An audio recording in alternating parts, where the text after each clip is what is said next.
Hello दोस्तों, नमस्कार। मेरा नाम अंकिता। आपका स्वागत है आज की क्लास पेरेंटिंग स्टाइल में। आज हम सीखेंगे पेरेंटिंग स्टाइल और डेवलपमेंट के बारे में, प्रिंसिपल ऑफ डेवलपमेंट के बारे में सीखेंगे।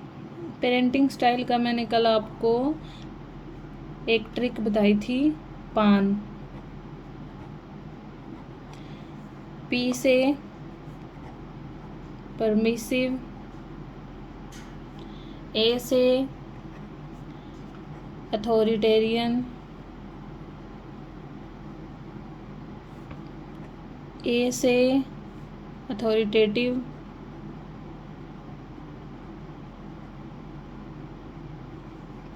एन से नेग्लेक्टफुल। इसकी आपको मैंने ट्रिक बताई थी, पान। ये ट्रिक वैसे तो हिमांशी मैम की क्लास में ही सीखी है मैंने, और हिंदी में हम इसे याद करते हैं बेदशाह। एक मूवी है ना, बादशाह बादशाह, तो ऐसे हम इसे याद कर सकते हैं, बे द स ओ। तो बे से बेपरवाह, लापरवाह भी कह सकते हैं, बेपरवाह कह सकते हैं। द से दयालु,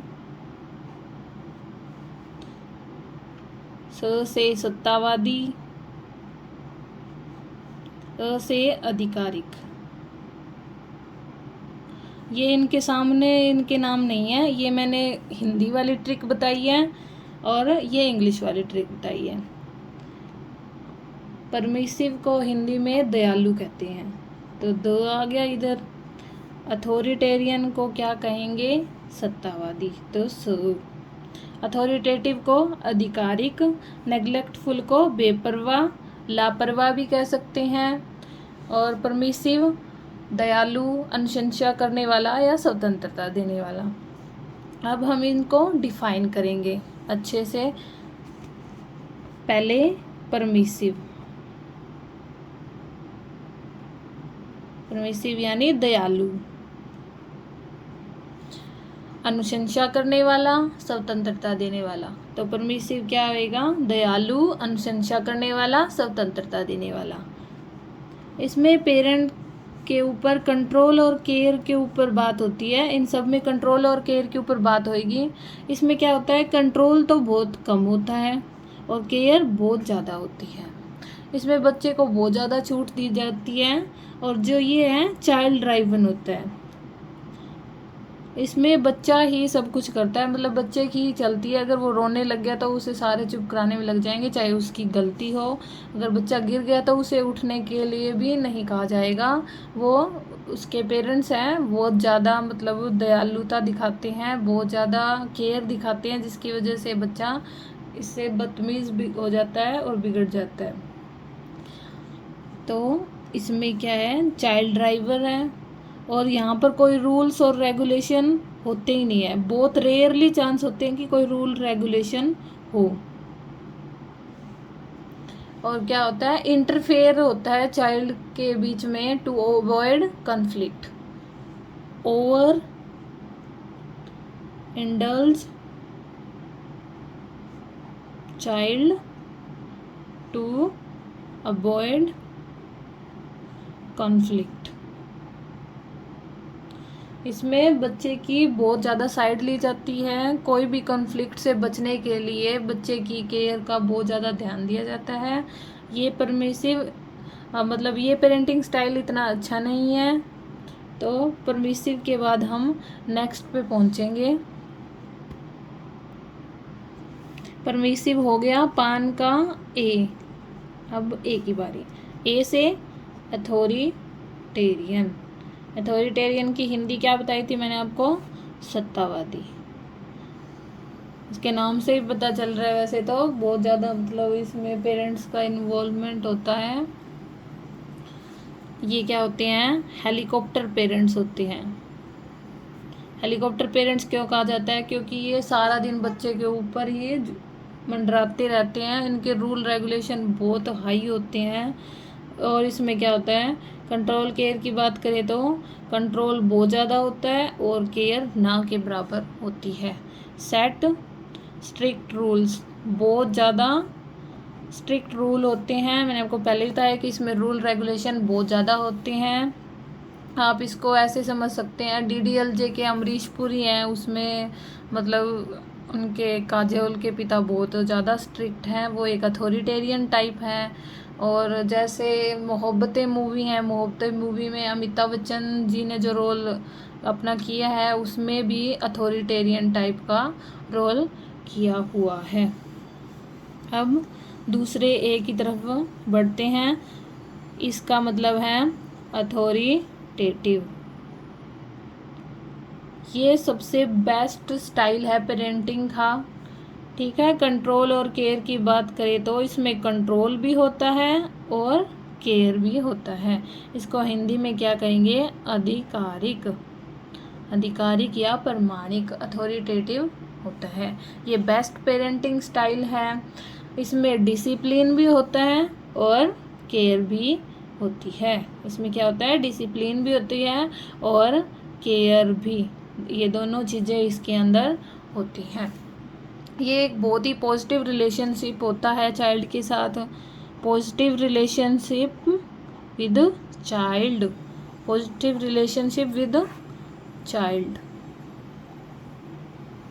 इसमें डिस्कशन बहुत ज़्यादा होता है, मतलब बच्चे को इसमें बहुत ज़्यादा इम्पोर्टेंस दी जाती है, उसके बातों को सुना जाता है, फिर माता पिता भी अपनी राय देते हैं। इसमें दोनों का मतलब मिक्सचर होता है, मतलब दोनों ही अपनी अपनी राय देते हैं। जैसे DDLJ में मैंने आपको अमरीश पुरी बताया, तो उसमें शाहरुख खान के जो पिता का रोल होता है वो एक अथॉरिटेटिव टाइप है। वो मतलब उन्हें सलाह भी देते हैं, गाइडेंस वगैरह देते हैं, और वो भी उनकी बातों को मानते हैं और वो भी उनकी बातों को सुनते हैं। माता पिता और बच्चों के अंदर पॉजिटिव रिलेशनशिप होता है। इसमें क्या होता है? प्रॉब्लम जो सॉल्व की जाती है मिलकर की जाती है। तो DDLJ में उनके पिता होते हैं, वो क्या करते हैं? प्रॉब्लम सॉल्व करवाते हैं, उसके साथ जाते हैं और ओपन कन्वर्सेशन होती है उनके बीच में। इसमें रूल होते हैं वो क्लियर रूल होते हैं, ज़्यादा बच्चों पर थोपे नहीं जाते। यहाँ पर केयर भी होती है और कंट्रोल भी होता है। इसमें ये नहीं है कि सिर्फ छूट ही दे दी गई है या सिर्फ रूल ही है। इसमें पॉजिटिव एक्सपेक्टेशन होती है। इसमें क्या होती है? पॉजिटिव एक्सपेक्टेशन बच्चे से होती है। ये नहीं है कि बच्चे ने अगर वो सब हासिल नहीं किया, यानी कि मान लो बच्चा 2nd क्लास में या 3rd क्लास में है और उनके माता पिता चाहते हैं कि वो क्लास में फ़र्स्ट आए। यदि वो क्लास में फ़र्स्ट नहीं आया तो इसका अर्थ ये नहीं है कि वो उन्हें मतलब पनिशमेंट वगैरह देंगे, ऐसा कुछ नहीं होता। वो सिर्फ उनसे पॉजिटिव एक्सपेक्टेशन रखते हैं, हो गया तो अच्छा, नहीं हुआ तो भी अच्छा। ये क्या है? अथॉरिटेटिव टाइप के पेरेंट्स होते हैं। अब N बच गया। N से क्या हो गया? नेग्लेक्टफुल। N से क्या हो गया? नेग्लेक्टफुल। इसे हम क्या कहते हैं? बेपरवाह, लापरवाह। ये क्या होता है? बेपरवाह या लापरवाह। इसमें क्या होते हैं? कंट्रोल नहीं होता, केयर नहीं होते। इसमें क्या होता है? बच्चों को समझ लो कि माता पिता पैदा करके भूल ही गए हैं। अनइन्वॉल्व्ड और एब्सेंट। इसमें क्या होता है? चाइल्ड जो होता है, चाइल्ड की जो सोशल नीड होती है उस पर कोई ध्यान नहीं दिया जाता।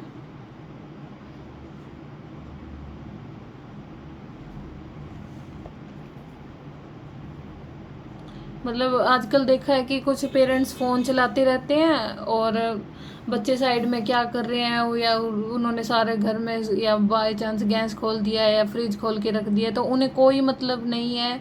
अगर बच्चे रील भी देख रहे हैं, अगर वो फ़ोन देख रहे हैं, तो पता नहीं वो क्या चीज़ सीख रहे हैं वहाँ पर, क्या कुछ भी गलत भी सीख रहे होते हैं, और मतलब स्कूल में उनके ऊपर क्या प्रॉब्लम चल रही है, तो उन्हें इनसे कोई मतलब नहीं होता। ये क्या है? ATM टाइप पेरेंट्स होते हैं। क्या होते हैं? ATM टाइप पेरेंट्स होते हैं। इन्हें बच्चों से कोई मतलब नहीं होता। अगर केयर होती है तो ना के बराबर होता है, कंट्रोल भी ना के बराबर ही होता है। ये बहुत ही मतलब सबसे वर्स्ट कहेंगे तो यही है। औरों में मतलब स्ट्रिक्ट रूल है तो वो भी बच्चे पर ध्यान तो दिया जा रहा है, लेकिन इसमें कुछ भी नहीं किया जा रहा, ना तो कंट्रोल है ना केयर है। तो वो हमने क्या सीखा? अथॉरिटेरियन, अथॉरिटेटिव, परमिसिव और नेग्लेक्टफुल। परमिसिव का आपको पता चल गया कि चाइल्ड ड्राइवर होता है, इसमें बच्चे की ही चलती है, कंट्रोल नहीं होता, केयर ज़्यादा होती है। और अथॉरिटेरियन, अथॉरिटेरियन हेलीकॉप्टर पेरेंट्स होते हैं और ये सत्तावादी होते हैं, पेरेंट्स के द्वारा ही इनके रूल वगैरह चलते हैं। ये मैंने आपको बताया कि DDLJ के अमरीश पुरी के जैसे होते हैं। नेग्लेक्टफुल क्या होते हैं? अनइन्वॉल्व्ड और एब्सेंट। इसमें लिटिल न्यूट्रिएंट्स और गाइडेंस दी जाती है, केयर बिल्कुल लो होती है, कंट्रोल बिल्कुल लो होता है। और अथॉरिटेटिव में क्या होता है? ये सबसे बेस्ट पेरेंटिंग स्टाइल है, क्योंकि इसमें कंट्रोल भी ज़्यादा होता है और केयर भी ज़्यादा होता है। इसमें डिसिप्लिन के साथ केयर भी होती है और पॉजिटिव रिलेशनशिप होता है। और इसमें कोई भी डिस्कशन के ऊपर पहुंचते हैं तो क्या है, सब डिसीजन, जो भी डिसीजन लेते हैं तो वो क्या होता है, डिसीजन के थ्रू ही, डिस्कशन के थ्रू ही डिसीजन तक पहुंचा जाता है। मान लो कोई बच्चा गेम में पार्टिसिपेट करना चाहता है या गेम में ही, स्पोर्ट्स में ही आगे जाना चाहता है, तो वो घर पर अपनी बात बताएगा और पेरेंट्स की सलाह होगी, दोनों का डिस्कशन होएगा और फिर वो एक बात पर पहुंचेंगे कि वो अगर गेम में बहुत अच्छा है तो उसे गेम की तरफ, स्पोर्ट्स की तरफ भेजने के लिए हाँ कर दी जाएगी। सॉल्व प्रॉब्लम टुगेदर, कोई भी प्रॉब्लम होएगी तो एक साथ मिलकर सॉल्व करेंगे। ओपन कन्वर्सेशन होएगा। सेट क्लियर रूल्स, इसमें रूल्स भी क्या होंगे, क्लियर ही होंगे। एक्सपेक्टेशन होगी वो पॉजिटिव होगी। और अथॉरिटेरियन का हमने बता दिया कि हेलीकॉप्टर पेरेंट्स होते हैं और ये पेरेंट्स के द्वारा ही चलता है, पेरेंट्स ड्राइवन कहेंगे इसको। क्या कहेंगे? ये अथॉरिटेरियन, पेरेंट्स ड्राइवन। अगर आपने सनम तेरी कसम मूवी देखी है तो उसमें क्या है, जो लड़की के पिता हैं वो एक अथॉरिटेरियन टाइप के पिता हैं, वो उन पर पूरे रूल रेगुलेशन थोप देते हैं और बच्चों की नहीं सुनते। और नेग्लेक्टफुल उसी मूवी में मतलब जो उस लड़के के पिता है वो नेग्लेक्टफुल है, ना तो कंट्रोल है ना केयर है।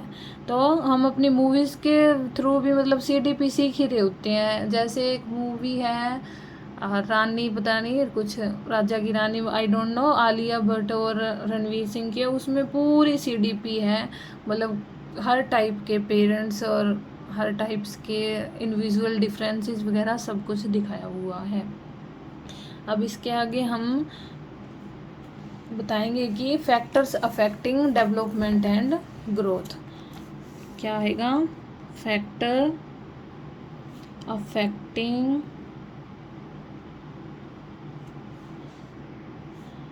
ग्रोथ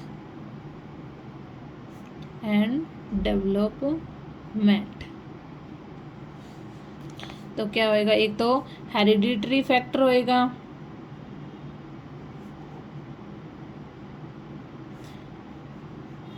किसी के माता पिता लंबे हैं तो बच्चे ज़्यादातर लंबे ही पाए जाते हैं, और अगर कोई मतलब उनकी हाइट कम रह चुकी है तो उनके माता पिता की हाइट भी कम ही रहेगी। मतलब हेरिडिटरी जीन का इस पे इफेक्ट होता है।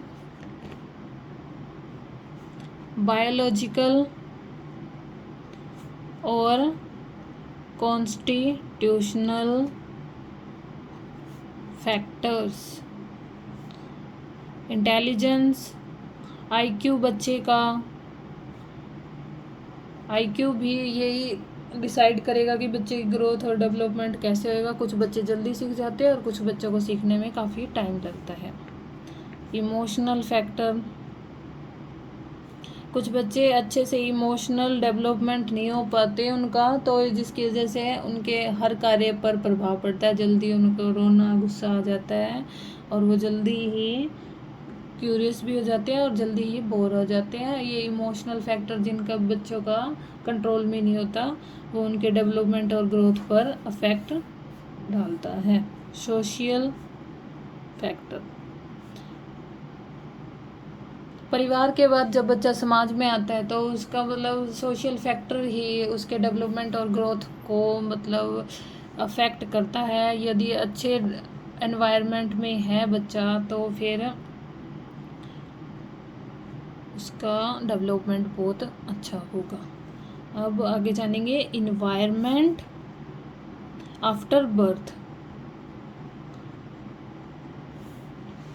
मतलब कुछ ऐसे भी फैक्टर होते हैं जो मतलब बच्चे के जन्म के बाद भी उसे प्रभावित कर देते हैं। इन्वायरमेंट आफ्टर बर्थ, अब मतलब जब बच्चा पैदा हो गया तो उसका एनवायरनमेंट कैसा है ये भी डिपेंड करता है।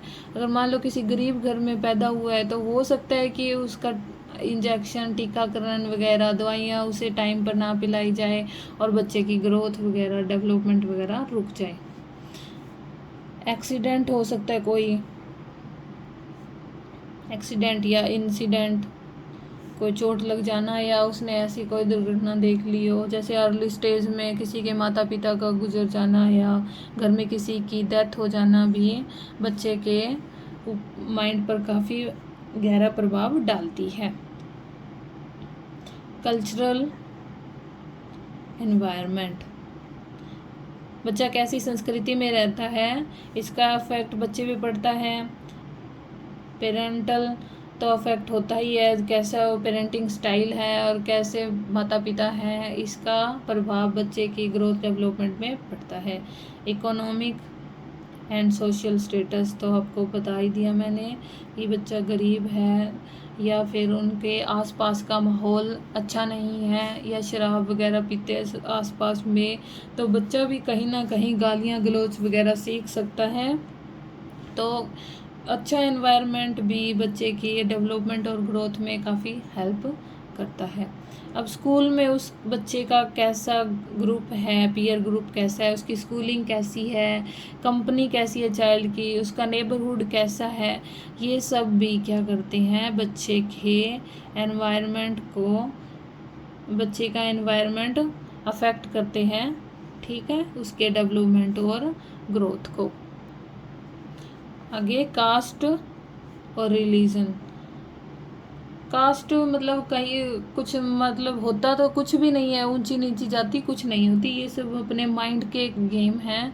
और रिलीजन, एक टीचर का तो कोई रिलीजन नहीं होता, उसका पर्सनल कुछ भी हो सकता है घर पे, जब वो क्लास में एंटर कर चुका है तो उसका कोई रिलीजन नहीं है। अब आप कहेंगे कि बहुत सेकुलर बन रहे हैं, सेकुलर बनने की बात नहीं है। जब आप क्लास में बच्चों को पढ़ा रहे हैं तो आपका सेकुलर होना, दिल से सेकुलर होना ज़रूरी है, क्योंकि क्लास में अगर आप ऐसी मेंटलिटी के साथ जाएंगे तो आप बच्चों को अच्छे से नहीं पढ़ा पाएंगे। अगर कोई टीचर वगैरह एक रिलीजन और कास्ट को लेकर बच्चे के साथ पार्शियलिटी करेगा तो उसके ऊपर मतलब लॉन्ग टर्म तक इसका अफेक्ट हो सकता है।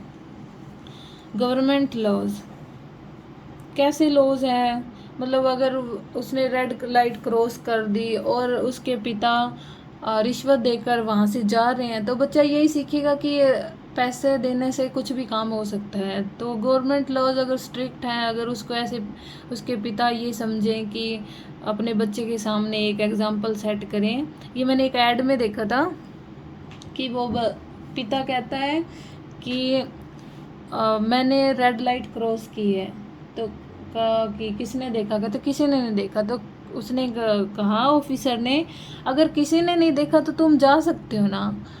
तो उसने कहा कि किसी ने क्यों नहीं देखा, मेरे बेटे ने देखा, जो ये देखेगा वही सीखेगा।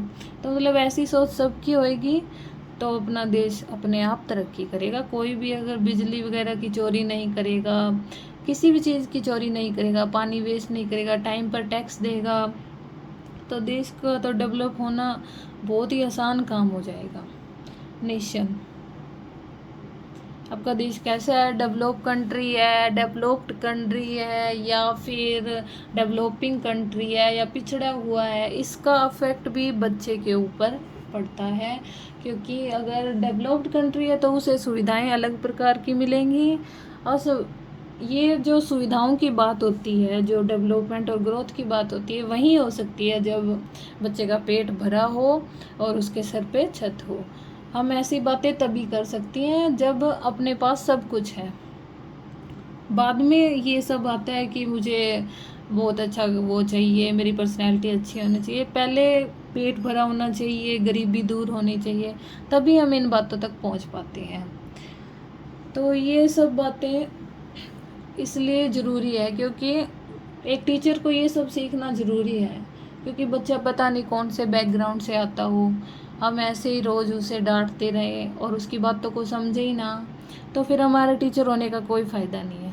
वैसे तो टीचर आजकल मतलब एआई आ चुका है, तो मशीनें भी पढ़ाती हैं, पर फिर भी एक ह्यूमन को ही टीचर क्यों बनाना प्रेफर करते हैं? तो यही रीज़न है, क्योंकि एक टीचर समझ सकता है कि बच्चे की क्या प्रॉब्लम हो सकती है।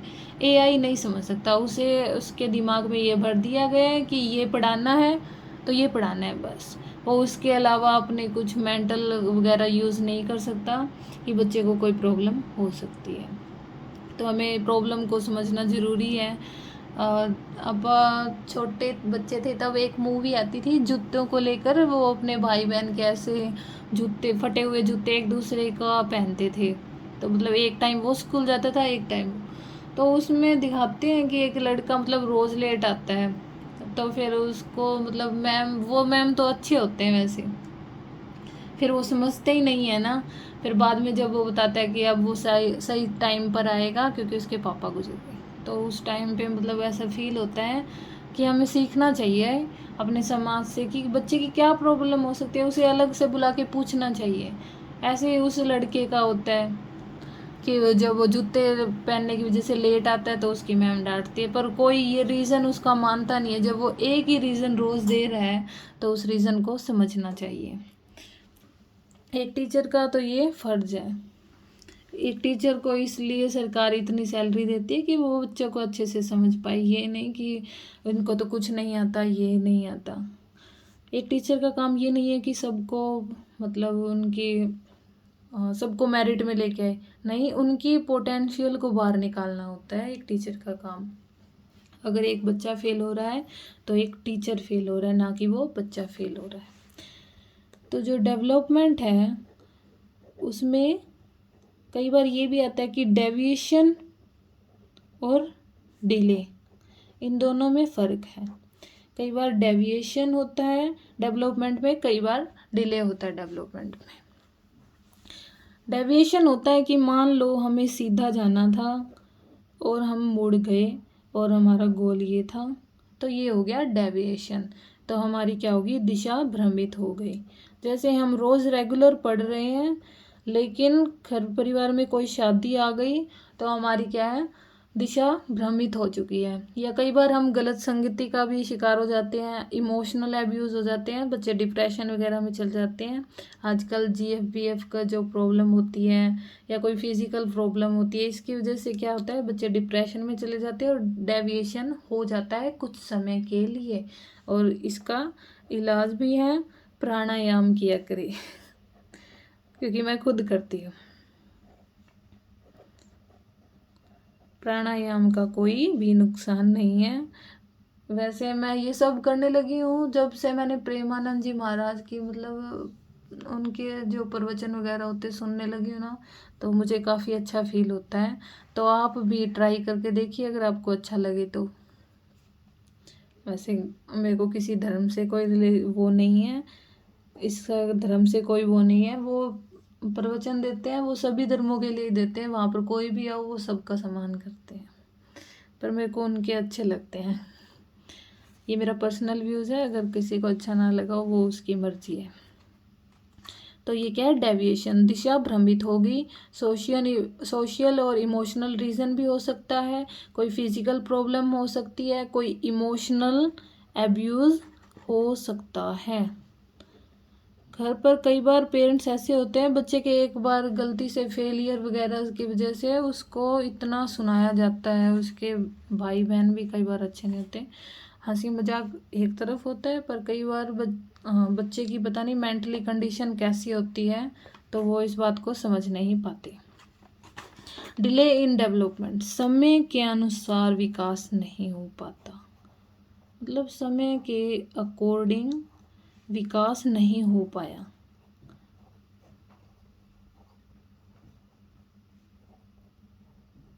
कई बार डिले, ये भी डिले का रीज़न कई बार ये हो सकता है ना कि बच्चा चलना सीख रहा है तो गलती से उसके पैर में चोट लग गई, तो वो कुछ टाइम के लिए उसका चलना रुक जाता है, तो इसमें डिले हो जाता है। समय के अकॉर्डिंग क्या होता है, उसका विकास नहीं हो पाता।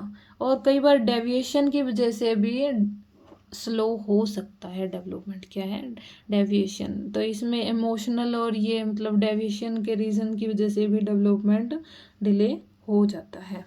आगे हम पढ़ेंगे प्रिंसिपल ऑफ डेवलपमेंट। तो आज की क्लास तो मेरी इतनी ही लंबी होगी क्योंकि हम मेरे पास इतना नेट नहीं होता कि मैं 1 घंटे की क्लास को अपलोड कर पाऊँ। तो प्रिंसिपल ऑफ डेवलपमेंट हम कल सीख लेंगे। आज की क्लास मेरी यहीं तक होगी। और अकेले बोलकर पढ़ाना मेरे को अजीब सा लग रहा है क्योंकि मैंने ट्यूशन पढ़ाई थी, तब वहाँ पे बच्चे होते सामने तो थोड़ा अलग सा फ़र्क हो जाता है।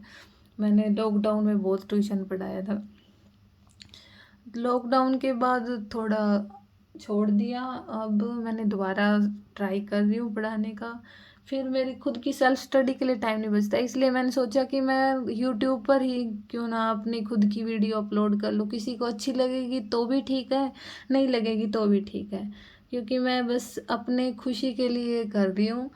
और इससे ना ओवर थिंकिंग से भी बचा जाता है, क्योंकि खुद से बातें हो जाती है। जब खुद से बातें हो जाती है तो खुद के बारे में हम जान पाते हैं, और खुद के बारे में जानना आज के टाइम में बहुत बड़ी बात होती है। इतना तो नहीं जान पाई, पर थोड़ा थोड़ा सही लगने लगा है। पहले दिन से अच्छा है। पहले दिन जब मैंने क्लास अपलोड की थी तो काफ़ी मुझसे गलतियां भी हो रही थी और थोड़ा थोड़ा डर भी लग रहा था, पर अब ऐसे लग रहा है कि कोई है जो मुझे सुन रहा है। तो थैंक यू मेरी क्लास सुनने के लिए। और इससे पहले थोड़ी सी एक रिवीजन कर लेते हैं। पहले हमने क्या पढ़ा, पेरेंटिंग स्टाइल।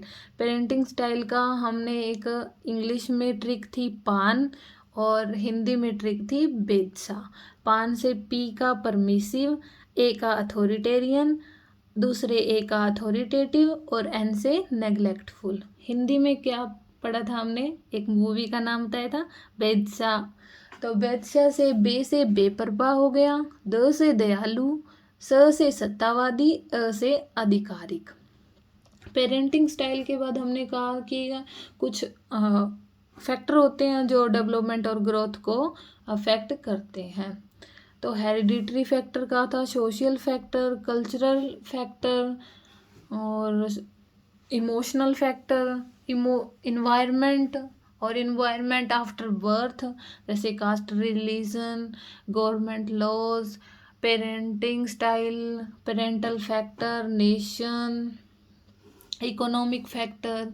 और उसके बाद हमने पढ़ा डेविएशन इन डेवलपमेंट और delay in development. Deviation in development क्या होता है कि सीधा जाना था और दिशा भ्रमित हो गई, गलत संगति का शिकार हो गई।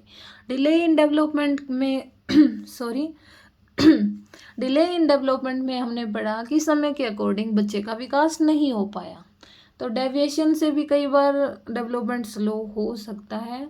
ये सारे आज हमने पढ़ा और हम साथ साथ सीख रहे हैं, हम एक लर्नर ही हैं।